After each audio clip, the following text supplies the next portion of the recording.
E aí galera da força, beleza? O vídeo de hoje então, como foi decidido por vocês nos comentários do vídeo anterior, foi bastante disputado e tal, mas o assunto mais votado foi a questão das lesões, ruptura de peitoral no supino e ruptura de bíceps no levantamento terra. Então o assunto do vídeo de hoje vai ser esse aí.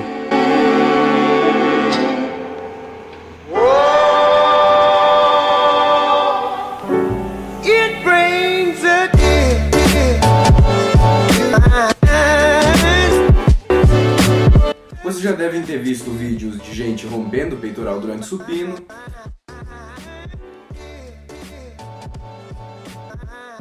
ou rompendo o bíceps durante o levantamento terra.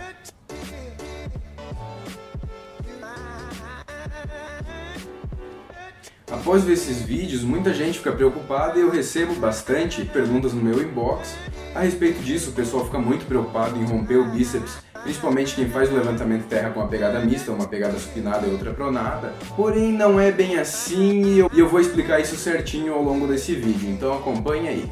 Então, a incidência de qualquer lesão, seja de articulação, de um músculo, de o que quer que seja, normalmente ela acontece por algum abuso em um dos pilares do treinamento, que são volume, intensidade e frequência. O mais comum é um exagero no volume, acontece bastante com o pessoal do ciclismo, o pessoal que corre maratonas, ou até mesmo o pessoal que pratica mais de uma modalidade, como por exemplo o pessoal que luta jiu-jitsu e faz musculação. É muito comum não calcular direito, não levar em consideração a prática desses dois esportes e acabar expondo o corpo a um volume de treino excessivo, o que acaba aí causando alguns desgastes e enfraquecendo algumas partes do corpo, o que a longo prazo, médio prazo, normalmente vai gerar uma lesão. Mas quem pratica somente musculação, por exemplo, também não está livre de ter uma lesão por excesso de volume de treinamento. Por exemplo, quem faz supino, supino inclinado, supino declinado, aí faz supino com halteres, faz flexão, faz voador no cabo, faz crucifixo para finalizar o treino. São aí 8 exercícios. E tem muita gente que faz aí 4 séries por exercício de 10, 12 repetições, não vou somar agora, mas dá um número absurdo, um volume de treino muito grande. Isso combinado com uma frequência média, e aí a gente já tem uma intensidade média também, normalmente vai resultar em lesão. Pode demorar um pouco, mas o resultado é quase certo. A frequência de treinamento também é um tanto quanto perigoso brincar com ela, digamos assim. Por exemplo, treinar o mesmo músculo todos os dias ou o mesmo padrão de movimento todos os dias. Por exemplo, você faz supino na segunda e na terça você vai lá e faz um desenvolvimento com barra. O padrão de movimento é muito parecido, então coloca essa musculatura envolvida em um certo risco, além das articulações, é claro, em especial o ombro. E o pilar do treinamento mais perigoso de mexer com ele é a intensidade, trabalhar com altas cargas, que foi como eu me machuquei um tempo antes de eu ter o canal, ainda faz bastante tempo isso. O que aconteceu foi o seguinte, eu há poucos meses tinha conseguido fazer supino com 110 quilos, há pouquíssimos dias tinha conseguido fazer 120 e decidi tentar 130. Eu e o meu amigo Lucas Prux, que inclusive acompanha aqui no canal, um abraço pro Lucas, a gente ia fazer o agachamento na academia que eu treinava anteriormente, não tinha rack de agachamento lá, então a gente fazia o agachamento num banco de supino. A gente ia fazer o agachamento com 130, eu decidi colocar na primeira série a barra um pouco mais baixa e tentar um supininho antes do agachamento. Naquela época não me ligava muito ainda em questão de variáveis de treinamento, simplesmente treinava de qualquer jeito. E então eu decidi tentar aquele 130, quando o movimento chegou no meio, eu simplesmente senti meu peitoral desligar e a barra veio com tudo pra cima de mim. Aí o Lucas me ajudou a puxar, consegui guardar e fiquei com uma dor muito forte no peitoral. Aí eu tive a sorte de não romper o meu peitoral, simplesmente tive uma distensão. Então eu peguei uma mola de caneta para demonstrar basicamente a diferença entre uma ruptura e uma distensão. O nosso músculo funciona semelhante a uma mola ou um elástico. A gente aumenta a distância entre a origem e a inserção e esse músculo vai voltar ao normal com a própria força. Quando a gente volta dentro do limite que ele está acostumado, que ele foi projetado para fazer, ele vai voltar ao normal dele. Como essa mola. Quando a gente passa desse limite, essa mola vai ficar desse jeito, ela não consegue voltar ao estado normal dela. Isso é uma distensão. A ruptura é simplesmente quando o músculo vai desligar do tendão ao qual ele fica ligado. Então agora que essa parte mais teórica das lesões já está mais esclarecida, eu vou lá para a academia para demonstrar na prática como a gente pode estar evitando esse tipo de lesão tanto no supino, durante a execução do supino, quanto no levantamento terra.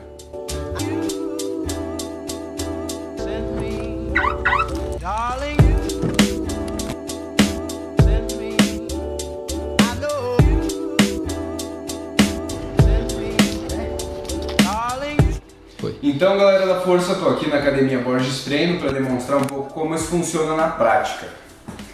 Basicamente, os perigos aí maiores do supino, rompimento. Ao executar, projetar os cotovelos lateralmente. A ação do peitoral basicamente é puxar o húmero, ele se liga ao nosso externo e ao nosso húmero. Quando o cotovelo é projetado longe, a distância entre a origem e a inserção desse músculo aumenta muito. Isso faz com que a tensão desse músculo aumente bastante. Com altas cargas, isso acaba se tornando perigoso. De que forma se pode corrigir isso? Quando tira a barra, torce os punhos para baixo, para que o cotovelo fique para dentro. Então, com um uso um pouco maior do tríceps, dá para deixar o peito em uma posição mais segura. Embora para muita gente a demonstração máxima de força seja com o cotovelo alinhado com o ombro. Então agora outra questão que também é um tanto quanto perigoso para romper o peitoral é o seguinte: normalmente com muita carga o pessoal desce até aqui e deixa a barra cair de soco. Dessa forma o peitoral vai desativar, digamos assim, e para voltar vai ter que fazer muita força. E se fazer muita força, acontece uma explosão muscular muito potente, o que pode aí acabar em uma lesão. Agora vamos lá para o levantamento terra. No levantamento terra, o rompimento do bíceps normalmente acontece por então erros de planejamento, de treinamento, como por exemplo, treinar o bíceps hoje e fazer um levantamento terra amanhã, como é o que acontece normalmente nos vídeos em que a gente vê o pessoal rompendo o bíceps e também em caso de exagero na carga.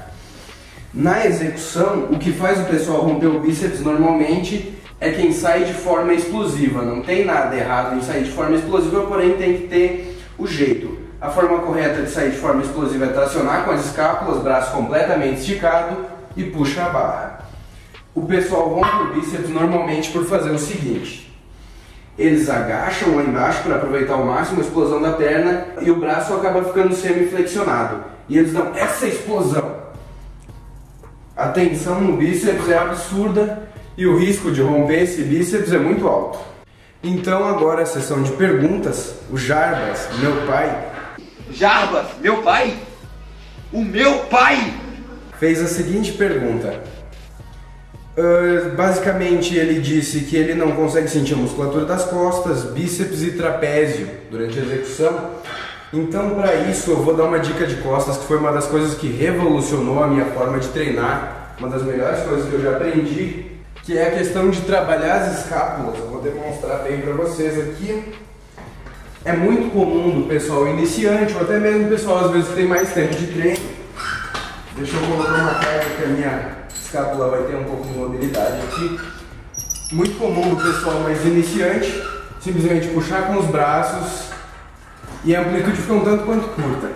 Porém, para trabalhar as costas de uma forma eficiente, a gente deve mobilizar as escápulas. Então, levei até lá em cima e aí eu abro as minhas escápulas, aumentando a amplitude em alguns centímetros. Antes de trazer, para quem é iniciante, para pegar esse movimento, pode fechar as escápulas e puxa a barra. Antes de subir, vai levando junto. Com o tempo, você vai aprender a fazer os dois movimentos ao mesmo tempo. E é isso que vai dar um desenvolvimento legal nas costas. Nas remadas é a mesma coisa.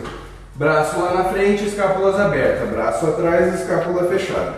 No vídeo anterior, eu recebi somente uma pergunta. Nesse eu recebi diversas. Então, se eu deixar de responder alguém aqui, é porque de repente é um assunto que é mais interessante fazer um vídeo mais pra frente do que responder aqui e acabar me prolongando demais, deixando esse vídeo muito longo. Então, uma pergunta muito interessante aqui do Yuri Bland, que é o seguinte: é possível competir força amador sem uso de drogas? Sim, completamente possível, inclusive é o que eu faço, que toda a galera ali da Borges Treino faz. Por muitas vezes a gente vence nos campeonatos, tem muita galera aí que compete completamente natural. No esporte de força, as drogas não têm um impacto tão grande assim, elas têm sim um impacto, conseguem alavancar bastante aí as cargas do atleta direta e indiretamente, mas não é tão crítico como no fisiculturismo, onde um atleta natural consegue aí ter 70, 75 quilos para uma pessoa de 1,75 m mais ou menos, enquanto os hormonizados estão com acima dos 100 quilos. No esporte de força, o natural ele quase consegue acompanhar essa evolução até um certo nível. Aí quando a gente começa a falar de alto nível, já começa a fugir um pouco essa regra.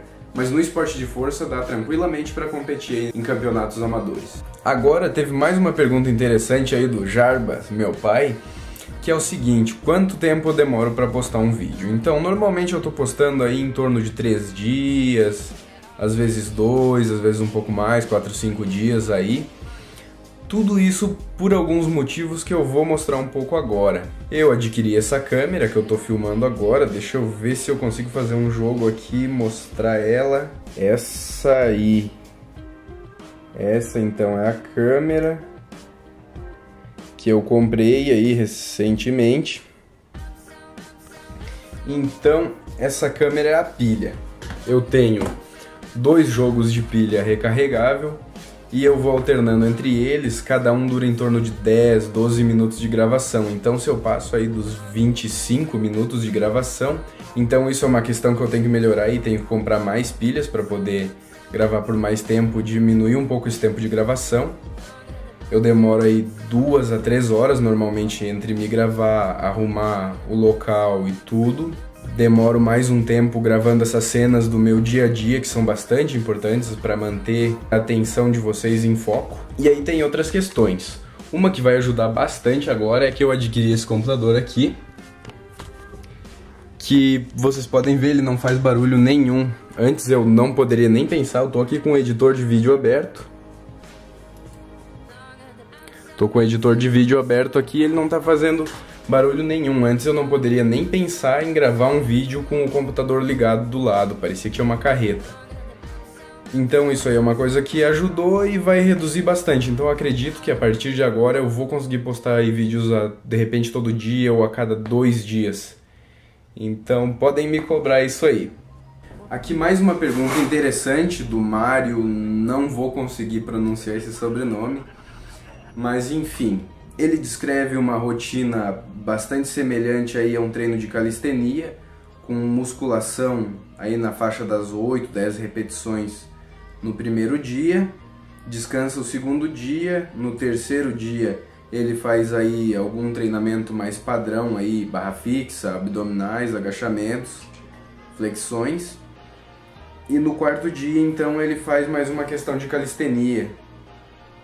Ele perguntou se ele corre o risco de ter lesões por questão desse volume de treino.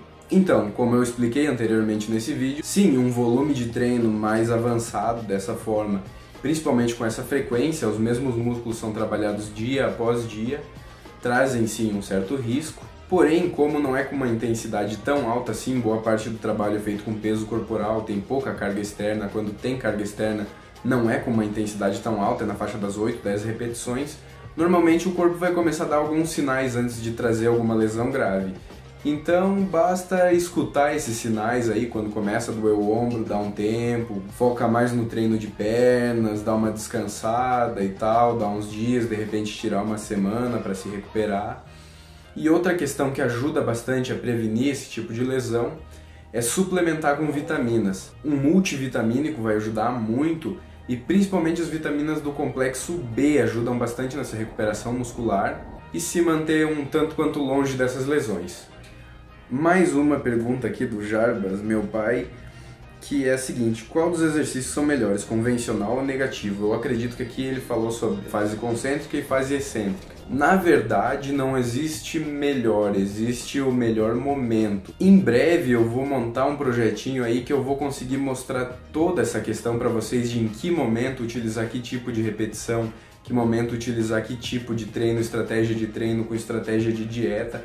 Espero conseguir passar muito material disso para vocês, então aguardem que muito em breve eu vou começar com isso.